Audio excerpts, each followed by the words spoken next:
Bismillahirrahmanirrahim. Assalamualaikum warahmatullahi wabarakatuh. Alhamdulillah hamdan katsiran thayyiban mubarakan fi asyhadu an la ilaha illallah wahdahu la syarika la wa asyhadu anna Muhammadan abduhu wa rasuluhu nabiyya ba'da. Allahumma shalli ala Muhammad wa ala ali Muhammad kama shallaita ala Ibrahim wa ala ali Ibrahim wa barik ala Muhammad wa ala ali Muhammad kama barakta ala Ibrahim wa ala ali Ibrahim innaka Hamidum Majid. Qala Allah Ta'ala fil Qur'anil Karim, a'udzu billahi minasyaitonir rajim, ya ayyuhallazina amanu taqullaha haqqa tuqatih wa la tamutunna illa wa antum muslimun. Wa qala aidan qul in kuntum tuhibbunallaha fattabi'uni wa yaghfir lakum dzunubakum wallahu ghafurur rahim. Alhamdulillah, terus menerus kita memuji Allah Subhanahu wa taala, Zat yang Maha Esa, Rob yang Maha Esa, Tuhan yang Maha Kuasa yang menciptakan alam semesta ini, yang hari ini mentakdirkan kita hidup kembali setelah kematian kita tadi malam. Karena ada orang-orang yang pagi ini mungkin ruhnya sudah tidak berada dalam jasadnya kembali karena kehendak Allah. Pagi ini kita bersyukur pada Allah karena Allah masih sempatkan kita untuk berada di hari atau kedua Ramadan seperti ini. Dan mudah-mudahan Allah sampaikan juga kita sampai pada akhir Ramadan. Karena orang-orang yang diberikan kesempatan untuk bertemu dengan Ramadan harus menjadi orang-orang yang penuh dengan kebahagiaan dalam dirinya, jiwanya, hatinya, imannya. Maka alhamdulillah adalah sebuah kata yang paling mungkin kita harus rasakan sering-sering kenikmatannya. Karena terlalu banyak yang Allah berikan kepada kita. Wa in ta'uddu ni'matallahi la tuhsuha. Kalau kita ambil dua list antara doa-doa yang sudah dikabulkan sama Allah atau oleh Allah dan doa yang belum dikabulkan, maka jauh lebih banyak doa-doa yang sudah dikabulkan oleh Allah Subhanahu wa taala. Maka lagi disampaikan terlalu banyak atau terlalu naif kalau seandainya kita banyak mengeluh dengan hidup. Karena jantung kita, paru kita, mata kita, kaki kita semua berjalan tanpa kita perintahkan. Allah yang berkehendak itu terjadi. Meskipun kita diberi kekuatan ya, tapi kalau Allah tidak berkehendak maka tidak akan bisa terjadi atau organ-organ tadi berlangsung atau mungkin menjalankan fungsinya dengan normal. Salawat dan taslim kita sampaikan pada uswah kita, manusia yang paling baik hatinya, paling baik fisiknya, paling sempurna nasabnya, baginda Nabi Shallallahu Alaihi Wasallam. Dan semoga akhir atau mungkin sisa-sisa hidup kita ini kita lebih banyak lagi untuk bisa mensyiarkan sunnah-sunnah atau agama Allah Subhanahu Wa Taala ini, insyaallah. Baik, yang alhamdulillah hari ini saya bahagia, senang sekali bisa berukuah ya, berukuah dengan sahabat-sahabat, bapak-bapak, ibu sekalian di Sydney. Wabil khusus hari ini kedatangan Bapak Konjen ya, Pak Heru Subolo. Masya Allah Pak Heru, selamat ketemu kembali meskipun secara goib, secara online kalau saya gitu kan. Dan ada Ustadz Khalid Yako, Masya Allah, barakallahu fiik Ustadz. Dan sahabat saudara saya Ustadz Aulia, Masya Allah. Alhamdulillah teman-teman selain yang semua yang menyaksikan video ini. Kemarin juga saya barusan live dengan Bapak Bupati Banyuwangi Pak Heru kemarin. Jadi kemarin saya live dengan Pak Bupati, dengan seluruh SKPD beliau, bahkan Pak Bupati ditemani istri beliau untuk ya cerita-cerita sedikit lah bagaimana kiat-kiat menghadapi ini versi Zaidul Akbar gitu kan, atau versi Islam lah nanti. Soalnya kita akan bahas, saya akan jelaskan semua insya Allah ya, supaya nanti pulang atau mungkin selesai kajian ini kita dapat take home message-nya, jadi dapat pesan pulangnya mudah-mudahan. Dan teman-teman di Australia insya Allah atau khususnya di Sydney juga akan bisa mengerjakan ini insya Allah.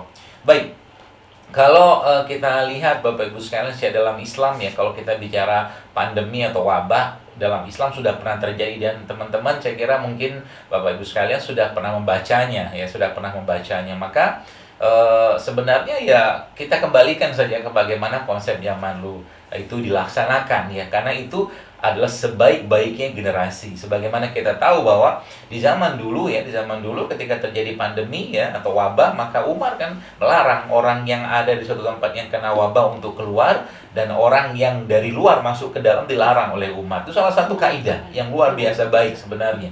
Jadi kalau sekarang lagi lockdown kayak begini, itu Masya Allah, ini salah satu cara kita mengisolasi atau mengkarantina agar penyebaran penyakit itu tidak keluar ya. Itu salah satu cara dalam Islam, dan saya kira mungkin apa yang dilakukan oleh pemerintah Australia juga sudah benar ya. Mungkin Perdana Menterinya kurang syahadat aja itu.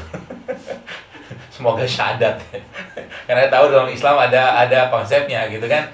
Kalau di Indonesia saya kira mungkin pemerintah Indonesia sudah banyak lah kita baca beritanya Bapak Ibu sekalian, cuman memang kami akhirnya, jadi sebenarnya cerita JSR Peduli itu sekilas saya melihat sebuah lembaga kemanusiaan juga yang dia nulis gitu kan, dia nulis di postingan Instagramnya, terima kasih pahlawan medis.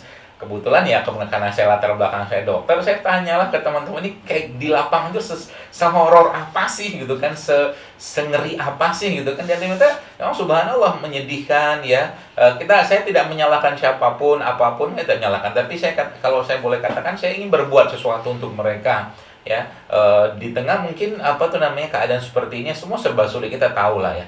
Seperti itu akhirnya muncullah ide itu, dan Bapak Ibu tahu yang kami bagikan pertama kali apa? Justru malah empon-emponan. Jadi Pak Heru yang kami bagikan itu empon-emponan. Jadi ada kunyit, jahe, dan dalam Islam sebenarnya ini yang menarik. Mungkin Bapak Ibu bisa dapatkan sedikit pencerahan di sini. Jadi sebenarnya ketika seseorang memberikan sesuatu ya, atau mungkin itu mungkin sedekah lah, sedekah. Sebenarnya yang diberikan itu bukan katakanlah ini saya punya paprika ya. Paprika ini saya berikan pada orang atau saya sedekahkan pada orang. Secara simbolnya, secara fisiknya, ya ini simbolnya. Simbol apa? Simbol sedekahnya atau simbol sodakonya. Tapi secara ruhiyahnya sebenarnya yang kita berikan kepada orang lain itu cinta gitu kan. Yang kita berikan pada orang lain itu kasih sayang. Yang kita berikan pada orang lain itu kepedulian. Simbolnya ya dari apa yang kita berikan ya kepada orang tersebut berupa fisik materi kayak begini gitu kan. Jadi demikian juga kami yakin bahwa empon-emponan ya, jahe, kunyit, ada beberapa macam itu ramuan kita buat, itu mungkin kalau dihitung-hitung sudah puluhan ribu itu kami bagikan Pak Heru ya. Dan itu kami menggerakkan ibu-ibu juga untuk berbagi. Apakah itu menyembuhkan atau apakah itu menjadi obat virus corona? Wallahu alam, saya nggak peduli itu. Yang saya pedulikan adalah kita berbagi cinta, kita berbagi kasih sayang, karena memang ada hadisnya. Ini bukan hadis tapi sebuah riwayat yang luar biasa baik kalau kita mencerna dari riwayat ini. Jadi ada seorang nabi atau seorang soleh lah katakanlah seperti itu, yang dia dikabarkan dalam kisah tersebut dia sakit. Lalu ketika dia sakit, dia berdoa kepada Allah, ya Allah sembuhkan aku, kata orang-orang tersebut. Lalu subhanallah akhirnya Allah sembuhkan dia dengan Allah perintahkan untuk makan katakanlah tumbuhan A, B, C gitu kan. Akhirnya si nabi atau orang soleh tadi dia minum dan mengkonsumsi dan sembuh dengan izin Allah. Ya, kemudian tak lama kemudian dia sakit yang sama dan kemudian dia makan obat yang sama, tapi ternyata nggak sembuh. Nggak sembuhnya, dan dalam riwayat tersebut disebutkan bahwa Allah mentertawakan dia. Kata Allah, kata Allah, teman-teman sekalian, ya yang berlaku tuh kehendakku gitu kan, kata Allah gitu. Yang berlaku tuh kehendakku, bukan kehendakmu. Mau sakit yang sama, minum obat yang sama, kalau seandainya Allah tidak berkehendak, nggak bakal bisa sembuh. Seperti itulah konsepnya. Jadi kan sederhana. Sama juga banyak orang tanya, itu yang di-share sama Jalul Akbar itu apa, ada penelitiannya, ada apa segala macam. Wah, ribet nih minta ampun, sehingga apa? Subhanallah Bapak sekalian. Kalau kita ngerti konsep-konsep dalam Islam itu sederhana sekali. Ya, saya waktu baca buku ini ya, ini ada buku judulnya Switch. Yang ngarang ini namanya Dr. Kazuo Murakami. Ya, tambah satu lagi buku Dr. Shigeo Haruyama. Ini dua-duanya ilmuwan semua. Yang menariknya, dia katakan begini dalam buku ini. Dan isi buku ini apa? Saya coba buka sedikit supaya kita lebih seru ya. Jadi katakan, justru ketika jalan terasa menyesakkan, melangkahlah dengan ceria. Dalam buku disebutkan. Jadi dia ini mengatakan bahwa ternyata gen positif atau saklar positif, gen tanda kutip itu bisa mengubah hidup kita. Dengan cara apa? Dengan cara dia nggak ngerti hadisnya. Kata Nabi apa? Sungguh mengagumkan urusan seorang mukmin. Kalau dapat nikmat dia bersyukur, dapat ujian dia bersabar. Isi buku ini sebenarnya. Itu saja. Ya, dasar dari hadis tadi Nabi SAW mengatakan, dan dia mengatakan itu. Ya, dan nanti kita akan bahas di depan saya ini banyak berbagai peralatan. Nanti saya akan share bagaimana caranya supaya kita memahami itu. Dan yang luar biasa lagi dia katakan, ya gini. Kehidupan, kata dia, adalah pinjaman dari kehendak langit. Saya nggak tahu nih orangnya beragama atau tidak, itu urusan dia lah. Dan dibangun dengan bahan yang ada di bumi. Kata si Dr. Kazuo Murakami ini. Jadi, subhanallah, kalau saya melihat kata-kata dia ini sebenarnya, apa hubungan dengan pandemi di saat sekarang? Nanti kita akan bahas. Jadi, Saya tuh agak heran gitu dengan orang zaman sekarang, parnonya luar biasa. Parno, horornya luar biasa. Semua sebuah orang kita hal ini cemas gitu kan. Sedangkan kalau kata ini, kata dokter siapa tuh namanya, Shigeo Haruyama ini subhanallah Bapak Ibu sekalian, dia kata endorfin itu muncul dari bagaimana kita bersikap, berperilaku atas sesuatu gitu kan, endorfin. Dan memang imunitas seseorang itu bisa turun kalau orangnya cemas gitu kan. Kayaknya sekarang saya katakan, yang pakai APD, yang nggak pakai APD, yang pakai masker, nggak pakai masker, kalau Allah berkehendak mereka kena virus, ya kena aja gitu loh. Jadi ini konsep dalam Islam supaya kita nggak ketakutan luar biasa, tapi kita tidak meninggalkan ikhtiar, kita tidak meninggalkan usaha gitu kan. Dan usahanya apa? Nanti kita akan bahas, dan teman-teman di sini nanti bisa buat insya Allah ya. Jadi Bapak Ibu sekalian, kalau kita kembalikan ke kata-kata saja, saya sebenarnya agak kurang sepakat dengan bersama melawan corona. Nggak sepakat. Kenapa nggak sepakat? Karena ada karenanya Bapak sekalian. Tubuh kita nih, kalau kita baca atau kalau kita pernah baca tulisan-tulisan para ilmuwan, isinya itu ada umat di sini, umat bakteri, umat virus, umat dalam tubuhnya ada umat. Dan itu jelaskan Allah dalam Al-Quran. Jadi umat-umat sebelum kalian gitu kan. Jadi sebelum bumi diciptakan sudah ada umatnya dulu. Entah bentuk manusia, entah bukan, kita nggak tahu. Ya, tapi para ilmuwan mengatakan ini mungkin bakteri-bakteri. Jadi memang dalam tubuh manusia pun itu subhanallah, Bapak sekalian, juga ada bakteri-bakteri. Jadi kalau sekarang bakteri tadi diberangus ya, bakteri tadi dimusuhin, atau mungkin virus tadi dimusuhin, maka apa yang terjadi? Ngamuk dia. Dan sekarang sudah terbukti, saya katakan. Ya, sudah terbukti virus ini kan, saya baca di grup teman-teman Fakultas Kedokteran itu katanya sudah 30 strain, jenisnya. Nauzubillah min dzalik sekalian. Dan sudah bermutasi, bahkan terakhir kabarnya sudah sampai ke tingkat atau ke level 40 katanya. Ini kenapa? Karena mereka dimusuhi. Jadi saya katakan tagline-nya kita ubah aja, bersama dakwahin corona. Gitu. Ya itu bersama berdamai, atau berdamai bersama corona. Toh katakanlah, saya katakan diberangus kayak begini juga, mereka nggak bisa kita nggak bisa mengendalikan mereka gitu loh. Nah cuman tetap saya katakan, kita bukan meninggalkan ikhtiar. Ada ikhtiarnya untuk apa? Ayolah kembali ke jalan yang benar, saya katakan, kepada virus tadi gitu kan. Ya, dengan bahasa-bahasa konotasi yang sebenarnya ini bisa kita pakai. Dimulai dari apa? Dimulai dari diri kita dulu. Ya, dimulai dari kita dulu. Nah, Ramadan kalau kita lihat Bapak sekalian, ini kan bulan bahagia. Coba kita baca hadisnya. Kata Nabi apa? Kegembiraan orang yang berpuasa itu ada dua. Saat dia berbuka puasa atau saat dia makan. Yang kedua, saat dia bertemu dengan Allah. Kegembiraan. Jadi Ramadan ini sudah gembira kita. Sudah penuh dengan endorfin. Kenapa? Udah nggak ribut urusan makanan. Kata Nabi kita SAW, jadi bukan kata Nabi, tapi kalau kita lihat Bapak sekalian ya, selama 11 bulan kita udah sibuk dengan makan ini, makan itu, segala macam. Kemarin saya nggak tahu nih apa yang saya sampaikan kemarin di sini diterapkan atau tidak. Mudah-mudahan diterapkan. Mudah-mudahan ya Pak Konjen ya. Semoga insya Allah. Jadi kalau itu diterapkan betul-betul, sebenarnya Ramadan menjadi bulan paling menyenangkan sebenarnya ya. Kenapa menyenangkan? Bayangkan Bapak sekalian, bayangkan. Katakanlah misalkan kita lagi sekolah nih, SMP atau SD zaman dulu tuh. Nah, SMP zaman dulu tuh kan kalau lagi jam istirahatnya kan, tank-tank itu kan bunyi. Kalau zaman saya mah pakai besi, tank gitu kan. Belum ada bel, belum ada digital kayak sekarang gitu kan. Nah, itu paling menyenangkan loh sekalian. Si tank itu paling menyenangkan ya. Tapi subhanallah kan, kalau kita tiap hari masuk sekolah kadang-kadang kayak gini, kapan istirahatnya gitu loh. Mikirnya kayak begitu.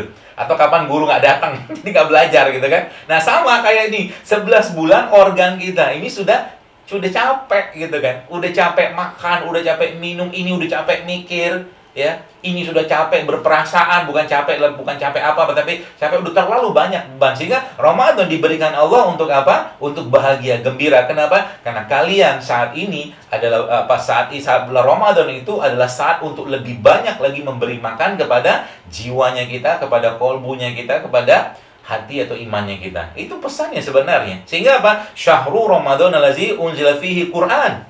Ramadan adalah bulan Quran. Quran itu makanannya jiwa kita. Quran itu makanannya hati kita. Jadi kayak sekarang, kalau kita lihat keadaan seperti ini itu, ya subhanallah, justru di saat sekarang ini kita harus bahagia. Bukan kita bahagia ketawa terbahak, bukan. Tapi bahagia kenapa? Karena ini bulan, kata Nabi SAW, asyamu junnah. Puasa itu perisai. Jadi perisai. Jadi kalau bahasa bahasa imunologinya tuh ya imunitas adaptif untuk bawaan segala macam itu dapat semua di puasa. Dan secara saintifik memang subhanallah puasa itu cara yang paling baik untuk meningkatkan imunitas. Asal puasanya benar, asal puasanya benar. Organ kita ini Bapak sekalian kan subhanallah ya. Dia apa tuh namanya, ada jantung, ada ginjal, ada paru segala macam ya. Nah, mereka tuh kan punya bahan-bahan untuk apa namanya recycling lah, untuk diperbaharui. Maka subhanallah, Anda bayangkan kalau mobilnya Toyota katakanlah kemudian tali radiatornya itu putus atau karburator itu putus, yang dipakai talinya Suzuki, nggak nyambung. Gitu loh, nggak nyambung. Sama kayak badan kita. Nah, pertanyaannya, apa bahan bakar atau bahan baku yang Allah ciptakan untuk kita semua yang kita bisa pakai? Menariknya kata beliau ini, ya kata si siapa, Kazuo, dia bilang gini, kehidupan adalah pinjaman dari kehendak langit dan dibangun dari bahan yang ada di bumi. Dalam buku ini diceritai ya, dan buku ini ya, buku saya buka lagi nih, buku Switch ini kan.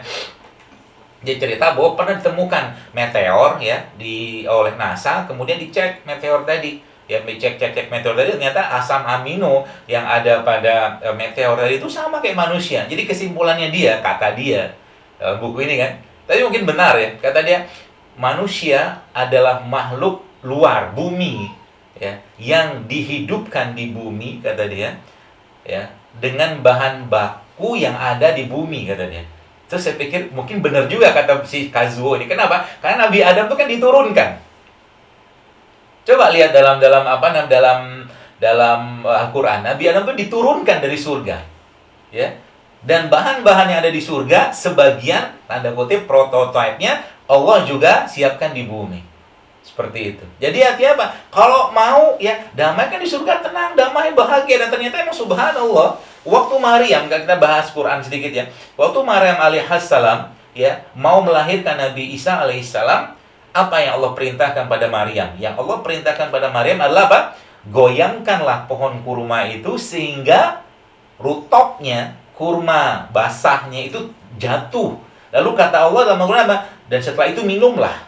Makan dan minumlah supaya engkau berbalik. Dalam keadaan Maryam sedang sakit, sedang cemas, sedang takut, Bapak Ibu sekalian, subhanallah ya. Allah memerintahkan untuk mengkonsumsi rutop. Nah, ini rutop. Kurma basah. Dan perintah yang sama diberikan oleh baginda Nabi alaihissalam ketika orang akan berbuka puasa. Apa yang Nabi perintahkan? Nabi SAW biasanya berbuka dengan rutop. Ya, ini rutop, kurma basah. Kalau rutop tidak ada, maka Nabi berbuka dengan tamar. Kalau tamar tidak ada, maka Nabi berbuka dengan air putih. Itu sunnahnya begitu. Ya, meskipun banyak orang ikutin sunnah, habis itu kembali ke jalan biasanya. Habis makan kurma satu, gorengan, tahu, bakwan, sama aja bos. Gak bisa kayak gitu. Kalau mau, jangan ordernya konsep kalau bahasa saya gitu kan. Jadi maksud saya gini Bapak sekalian, dan Bapak Konjen dan teman-teman sekalian, subhanallah ya. Jadi itu salah satu cara kita untuk mengikuti atau menyenangkan badan memang dengan mengikuti apa yang dicontohkan oleh Nabi. Jadi kayak puasa zaman sekarang ini, di tengah wabah kayak begini, bahagianya kita karena ini. Dan emang ada urusan apa rutop ini dengan bahagia? Ini menarik. Bahwa ternyata si Gio, ya saya coba angkat nih, si Gio Haruyama ini, dia mengatakan dalam bukunya, dia katakan bahwa memang bahan baku hormon ya, hormon endorfin dan beberapa jenis hormon itu adalah salah satunya adalah asam amino. Dan kurma memang makanan yang mengandung asam amino tinggi. Tidak heran ada hampir sekian, saya ingat 20 jenis asam amino pada kurma. Tidak heran orang habis makan. Dan kurma ini kan manis. Jadi hati itu, jiwa itu perlu yang manis-manis gitu kan. Ya, tubuh kita tuh perlu yang manis-manis untuk menyenangkan. Anda bayangkan kalau seandainya nih, subhanallah ya, kalau ini anunya saya aja lah, umpama saya aja. Kalau seandainya Maryam lagi sakit kayak begitu, diperintahkan Allah untuk makan misalkan makanan yang pahit, atau mungkin minuman yang pahit, atau sesuatu yang pahit, udah pahit ya, dia rasakan ya, udah gitu sakitnya makin berat gitu kan, makin pusing dengan sakit, dengan rasa tadi ya, seperti itu. Tapi seperti itulah adanya. Tapi yang Allah perintahkan apa? Mereka atau Maryam tadi diperintahkan Allah makan kurma ini. Nah, menariknya lagi Bapak sekalian, Ya, ternyata kalau kita jadi cerita tentang umat ya, cerita tentang umat, itu ternyata dalam tubuh kita pun ada umat. Jadi kalau saya, bagaimana caranya berukhuwah ria atau bersilaturahim dengan umat-umat ini? Ya, kalau bahasa jangan musuhi dia, jangan musuhi dia, karena toh Bapak Ibu sekalian, ya, yang kita butuhkan adalah saat ini kalau saya katakan, oke, yang teman-teman yang kena di lapangan sekarang ini kita doakan semoga Allah mudahkan mereka dalam urusan mereka dan dijauhkan dari segala macam bala wabah penyakit seperti ini. Tapi kitanya juga yang sehat harus juga menguatkan diri kita untuk apa? Untuk tidak terkena virus ini ya. Tapi memang lagi-lagi sampaikan, kehendak Allah ada di sini semua. Artinya apa? Mau kita ada apa namanya? Mau kita berusaha seapapun, tapi kalau Allah berkehendak ya urusannya Allah gitu loh. Ya. Maka ada satu kata ulama dikatakanlah berikhtiarlah, berikhtiarlah seakan-akan ikhtiar itu adalah segala-galanya. Dan bertawakallah seakan-akan ikhtiar itu tak ada maknanya, gitu loh. Jadi berikhtiarlah seakan-akan ikhtiar itu segala-galanya, tapi bertawakallah seakan-akan ikhtiar itu tidak maknanya. Artinya apa? Kita hanya perlu melakukan, hanya itu. Urusan hasil biarlah Allah yang ngurus. Itu saja. Saya agak kurang sepakat dengan sebuah kata-kata hasil tidak akan mengkhianati proses. Kalau saya nggak sepakat. Kenapa? Hasil tuh prerogatifnya Allah. Jadi kayak sekarang ini kondisi di mana-mana wabah segala macam, kalau bahasa saya, berbuatlah semaumu wahai hari. Silakan berbuat semaumu. Karena toh ini akan selesai dengan kehendak Allah. Nah, itu kan sebuah kabar baik, kabar gembira dari Allah gitu kan. Dan mungkin juga Allah mau bikin susah kita. Ya terlepas mungkin ada yang mengatakan ini virusnya dibuat segala macam, tetap saja ada kehendak Allah di sana. Jadi ini kayak kalau udah kayak begini kita tenang Pak Bu, kita tenang, nggak terlalu cemas gitu kan, kapan berakhir sekalian pasti akan berakhir, tenang aja, insya Allah pasti akan berakhir, karena Allah tidak akan mau menyusahkan kita sebagai hamba-hambanya, ya. Dan ini berlaku buat semua. Di JSR Peduli juga yang kami bagikan APD itu dan minuman-minuman empon itu Pak Konjen, itu bukan hanya di rumah sakit Islam, seluruh rumah sakit kita bagi. Seluruh rumah sakit kami bagi. Dan mereka tuh ada yang menangis, Masya Allah kan. Cuma terima empon-empon Pak. Ya, nangis Pak. Saya katakan, berarti bahan. Jadi mereka sudah punya reseptor cintanya, kami ngasih cintanya, dapat. Nangis mereka. Kami kirim juga sampai ke Jayapura Pak. Nggak banyak yang kami kirim seperti mungkin TNI ngambil di Cina, itu nggak banyak. Kami cuma beberapa dus gitu kan, kami kumpulkan dana-dana, itu saja. Tapi itu sudah cukup membuat kami kadang-kadang baca WA mereka tuh, terima kasih kepeduliannya semalam. Aduh, Masya Allah, haru biru banget semua. Ya. Padahal yang kami sampaikan ya, yang kami kasih cuma empon-empon saja. Ya. Ada mungkin jahe, kunyit, ya, temulawak, kencur, dan itu kami gerakan ibu dan ibu-ibu yang ngerjakan itu bahagia luar biasa. Kemarin kita sudah tutup Jumat sebelum Ramadan itu mereka berpisahan itu karena hampir 1 bulan di rumah kami ada rumah kakak gitu. Mereka buat empon-empon itu waktu perpisahan itu berkata udah kayak keluarga. Kenapa? Kita melakukan sesuatu untuk orang lain gitu kan. Kita berbagi cinta, kita berbagi kasih sayang, kita berbagi kepedulian, dan itulah yang dikehendaki Allah di saat seperti sekarang gitu loh. Apapun bentuknya, berbagilah cinta. Karena kalau saya ambil dari buku ini, itulah cara untuk men-switch on gen saklar hati, dia bilang saklar hati dinaikin, nyala gitu kan. Jadi akhirnya apa? Karena hatinya sudah nyala, saklarnya itu gen hati itu atau gen kepeduliannya itu udah nyala, dia tiap hari tuh mikir apa yang saya bisa lakukan untuk orang lain saat ini. Tapi subhanallah Pak, saat ini memang di Indonesia kita tahu ya, kondisinya memang agak sulit ya. Lagi-lagi kita tidak menyalahkan siapapun, tapi do something for others. Lakukan sesuatu untuk orang lain. Hatta itu cuma sekedar membagikan kurma, ya. Hatta cuma sekedar ngasih 1 box makan, apapun itu bentuknya, lakukan. Karena itulah yang menghidupkan jiwa kita sekarang. Itulah yang menghidupkan iman kita. Itulah yang menghidupkan, katakanlah, ruhnya kita sekarang. Dan inilah saatnya, kalau boleh saya katakan. Ya, inilah saatnya, di saat lagi susah seperti ini, ya, kondisi lagi sulit di mana kayak begini, kita tetap memikirkan orang lain. Itulah cara terbaik untuk mengaktifkan gen-gen kebaikan dalam diri kita, kalau pakai ucapan beliau.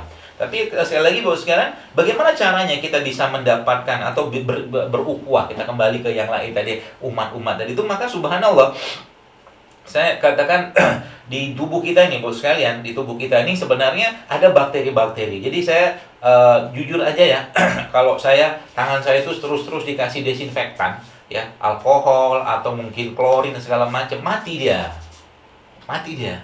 Maka kalau boleh saya katakan, jangan terus-terus kasih itu. Sekali-kali mungkin di kamar operasi segala macam oke, tapi kalau terus-terus kasih begituan, mati dia. Jadi sudah terbukti kok. Terbukti maksudnya secara saintifik juga di tangan kita ini kan banyak bakteri.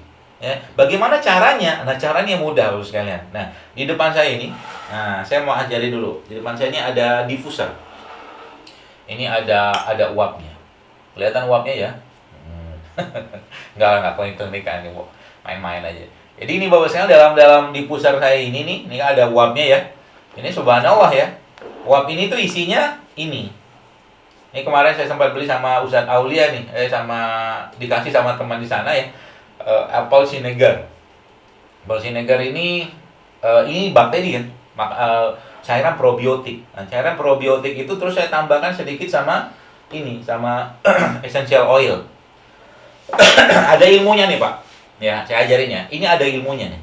Jadi di sini nih ternyata antioksidan ya dalam tubuh kita itu paling gampang diserap ya, paling gampang diserap dalam bentuk gas.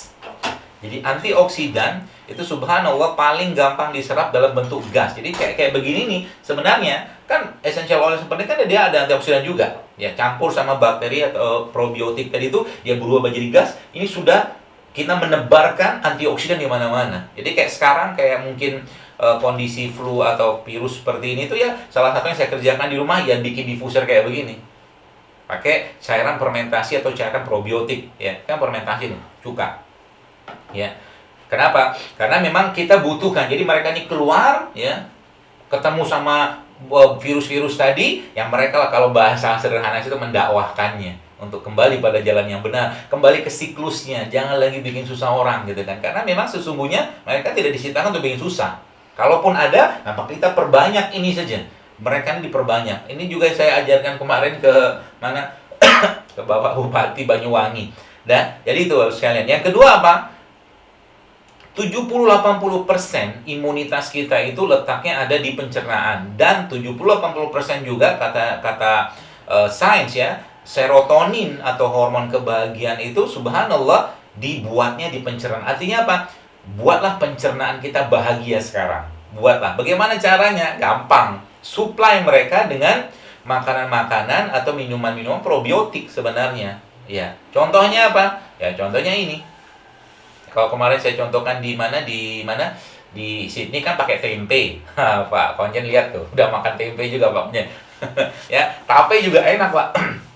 Ini contohnya, tape juga enak. Tape ini kan fermentasi juga. Jadi fermentasi probiotik kayak begini Bapak sekalian, ada bakterinya, kita kuatkan. Jadi bagaimana cara dia berkembang sama. Jadi kemarin saya ajarkan si tempe ini atau tape ini blender sama kurma. Atau saya kemarin sampaikan juga bisa di blender tape, kurma ya, sama jahe sedikit biar hangat sedikit. Itu juga bisa dipakai. Dan ini yang saya mau ajarkan kepada Anda semua ya. Jadi ini kalau kita sebutnya probiotik atau enzim tadi itu bisa Bapak Ibu buat. Caranya nanti catat baik-baik. Nanti Bapak bisa bikin sana, mungkin bisa dikoordinasi sama Pak Konjen atau mungkin ibu-ibu dharma wanita di sana. Caranya rumusnya 1 3 10. 1 3 10. Bikin ini ya, bikin bakteri baik ini ya. Nah, satunya apa? Satunya ini gula aren. Ya, kalau Bapak Ibu bisa dapatkan gula aren, alhamdulillah ya, atau brown sugar, atau kalau enggak di Australia banyak molasses. Ini molasses nih. Jadi satunya adalah gula aren atau molasses. Ini produk dari Australia kemarin saya bawa ya, karena di sana kan lebih gampang dapat kayak beginian. Jadi satunya adalah molasses, tiganya atau molasses atau gula aren, tiganya adalah kulitnya buah. Ini bukan buah, tapi ini anggaplah semangka. Kulitnya semangka Anda ambil, dan berbagai kulit berbagai macam buah tadi Anda ambil kulitnya. Oke. Dalam 3 gelas. 3 gelas standar lah ya. 3 gelas standar. Lalu rumus yang selanjutnya adalah 10. 1 3 10. Satunya adalah molasses atau gula aren,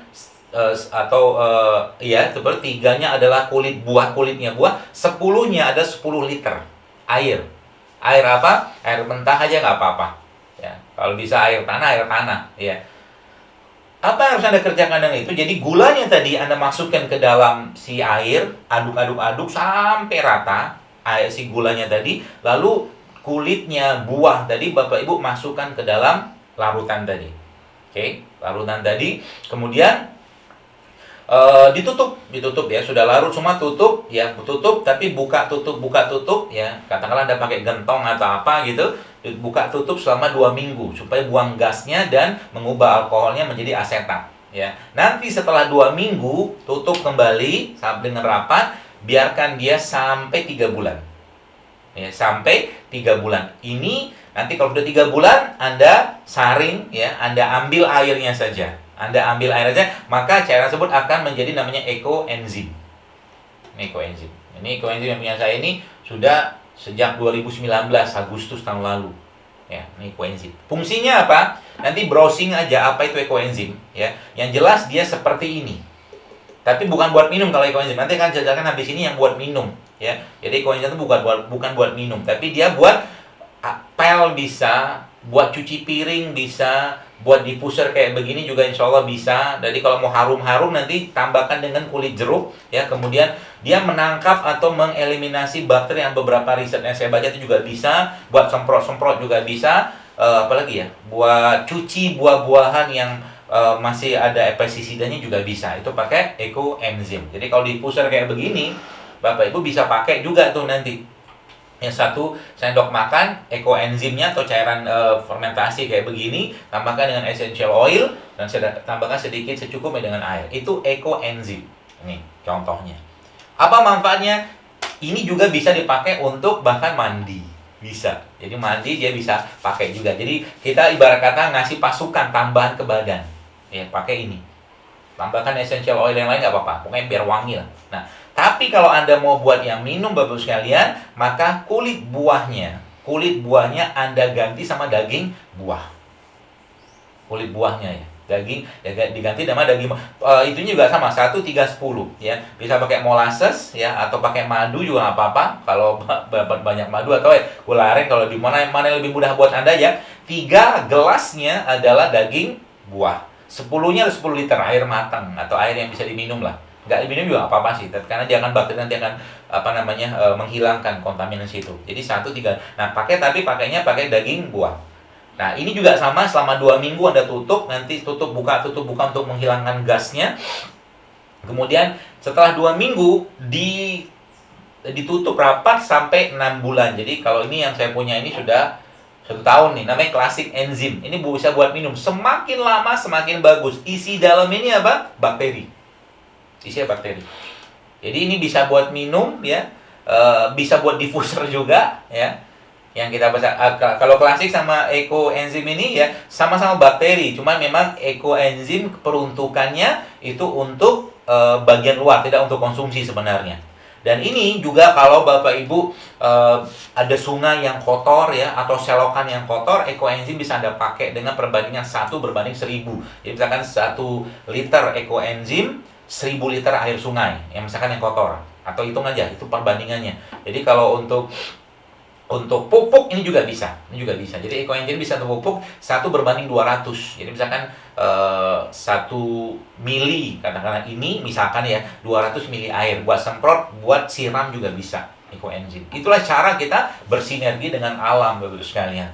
Ya, bersinergi dengan alamnya Allah kayak begini. Kenapa? Karena banyak umat yang lain di sini. Jadi kalau kita terus menerus ya memusuhi mereka, maka mereka bisa marah juga. Kita tahu dan antibiotik itu sudah terlalu banyak resistennya. Kita memang butuh pada satu waktu tertentu, betul. Tapi kita kalau terus menerus serang mereka marah loh. Ini kan hukum alam. Ya, maka kayak gini Bapak sekalian ya, tadi ekoenzim atau Classic Enzim ini bisa Anda pakai, bisa buat semprot-semprot. Nah, karena ini kan butuh 3 bulan 6 bulan, untuk sementara Bapak Ibu beli ini aja di sana. Ya, beli ini aja. Ini kan sudah ada fermentasi, udah probiotik udah ada nih. Ya, meskipun ya nggak pakai starter, insya Allah bisa. Ya nanti caranya selama Ramadan Anda ambil ini mungkin 1 sendok makan atau 1 sendok teh, campur air, campur madu ya. Kalau mau tambahkan dengan minuman lain juga nggak apa-apa, ya. Silakan. Tapi kalau memang biasanya kalau apa tuh namanya perutnya nggak kuat, maka bisa tambahkan air hangat, ya tambahkan madu sampai manis, insya Allah membantu, ya membantu menguatkan apa imunitas kita. Karena toh zaman sekarang terapi yang dilakukan di rumah sakit pun simptomatik, karena virus nggak ada obatnya, gitu loh. Maka apa yang kita kerjakan? Kembali ke konsep kalau dalam buku saya tulisnya mungkin kalau Pak Monjen sudah baca, bersilaturahim dengan kuman, gitu loh. Jangan musuhin dia, karena mereka juga makhluk Allah. Mau diapain juga, mereka pasti marah kalau dimusuh-musuhin terus. Jadi kayak gini bisa pakai kayak ini ya, apa tuh namanya cuka apel kayak begini, bisa buat cuci tangan juga, buat semprot-semprot juga, desinfektan. Jauh lebih alami kalau saya. Ya, kalau saya daripada terus-menerus kita serang mereka dengan klorin, dengan alkohol, dengan desinfektan yang lain. Karena mereka juga butuh ini kan filosofi dasar sebenarnya. Ini buminya Allah, semua boleh hidup di sini. Gitu loh. Semua boleh hidup di sini, jadi nggak masalah. Ya kalau kita katakanlah mau pakai konsep seperti ini, apa kita bisa. Dan dengan dengan hati yang damai dan tenang, gitu loh. Itu yang pentingnya. Pakai beginian, jadi gini, mau pakai cuka kayak begini kan ini apel sinegar seperti ini, mau pakai alkohol, mau pakai klorin, semprot-semprot segala macam. Tapi kalau orangnya cemas, nggak ada manfaat ini semua. Nggak ada manfaat. Ya, itu sebabnya apa? Tenang aja lah. Toh ya, kita semua kullu nafsin za'iqatul maut. Apa ngerinya? Bukan apa ngerinya. Apa ditakutkan? Pasti mati juga dengan atau tanpa corona, ya kan? Pasti mati kita. Mau sesehat apapun, mau tidak sesehat apapun, kita pasti mati. Ya. Ini udah jelas, daripada ribet dengan kita matinya pakai apa? Minta doa sama Allah. Pergi Ramadan kayak, ya Allah matikan aku dalam keadaan syahid. Syahidnya apapun bentuknya. Bahkan kata Nabi, kalau seseorang minta dengan ikhlas syahid kepada Allah, meskipun dia mati di atas ranjangnya, maka itu dicatat syahid sama Allah. Lagi tolong orang, lagi bantu orang, lagi ngasih makan iftar, ya, lagi makan berbuka puasa, subhanallah, ya bisa kita kerjakan rumah. Termasuk juga Ramadan seperti ini, Bapak, jangan pernah kehilangan kesempatan memberi makan orang yang berbuka puasa. Saya nggak tahu di Australia, kurang lebih mungkin sama kayak di sini lah, kurang lebih ya. Maksud saya, masjid juga sekarang nggak ada iftar jamaah, yang nggak ada buka puasa bersama. Di Konjen juga mungkin nggak ada buka nih, nggak ada buka bareng-bareng gitu kan, untuk menghindari kerumunan orang. Nah tapi ingat, kita kan masih di rumah. Nah waktu di rumah, Bapak sekalian jangan pernah kehilangan momen ini. Ya katakanlah Anda lagi mau buka puasa pakai kurma, lagi mau makan kurma kayak begini, jangan langsung makan. Kurma yang Anda mau makan ini kasih ke istri atau ke suami, maka Anda berbagi kurma kepada dia. Maka kalau Anda berbagi kurma kepada istri, Bapak Ibu, subhanallah, pahala puasa istri Anda dapat, pahala Anda kasih ke dia, tanpa mengurangi pahala kita yang berpuasa.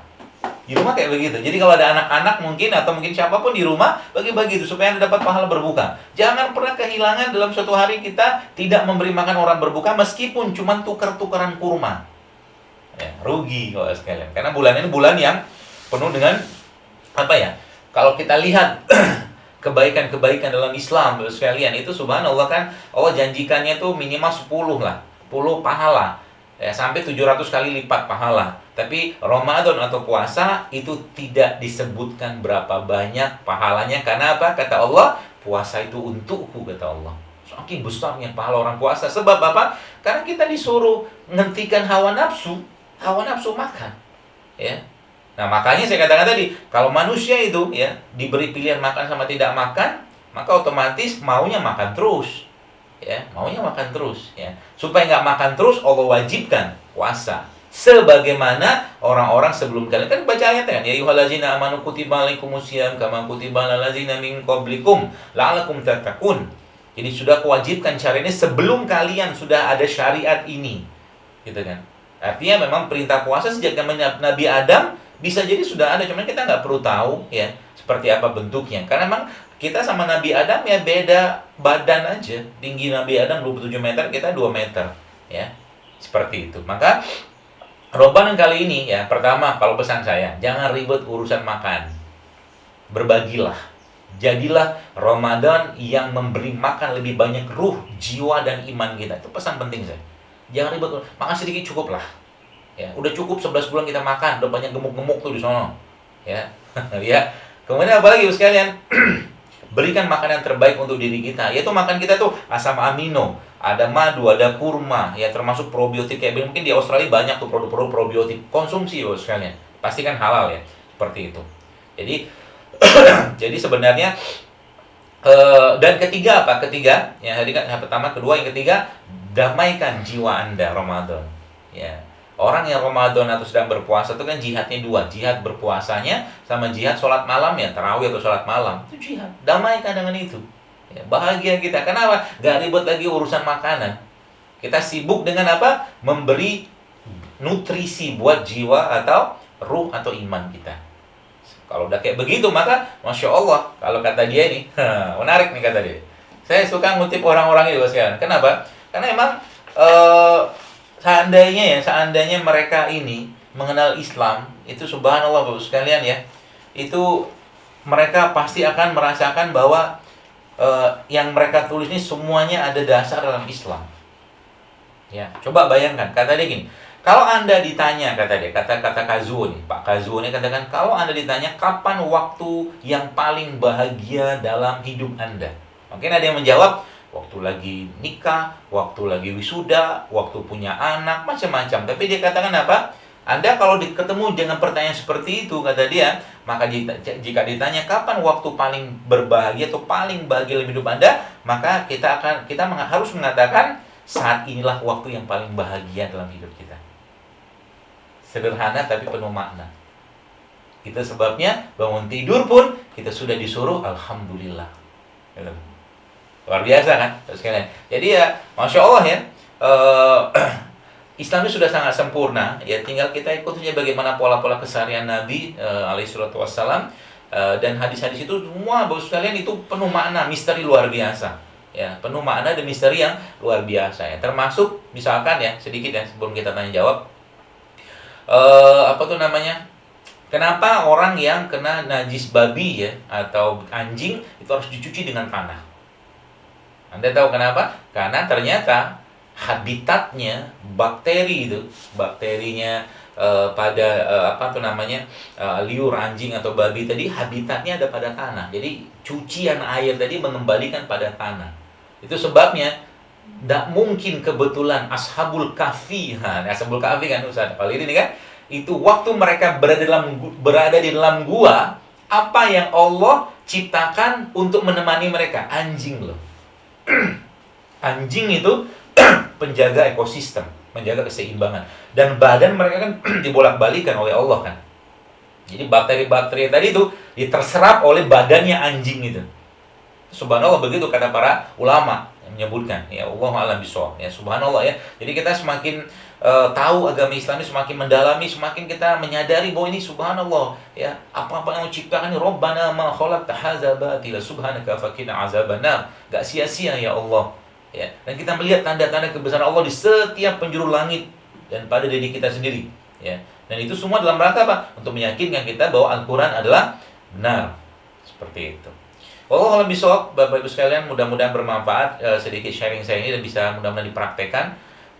Silakan mungkin kalau ada yang mau tanya ya, mudah-mudahan saya bisa menjawab insyaallah. Assalamualaikum warahmatullahi wabarakatuh.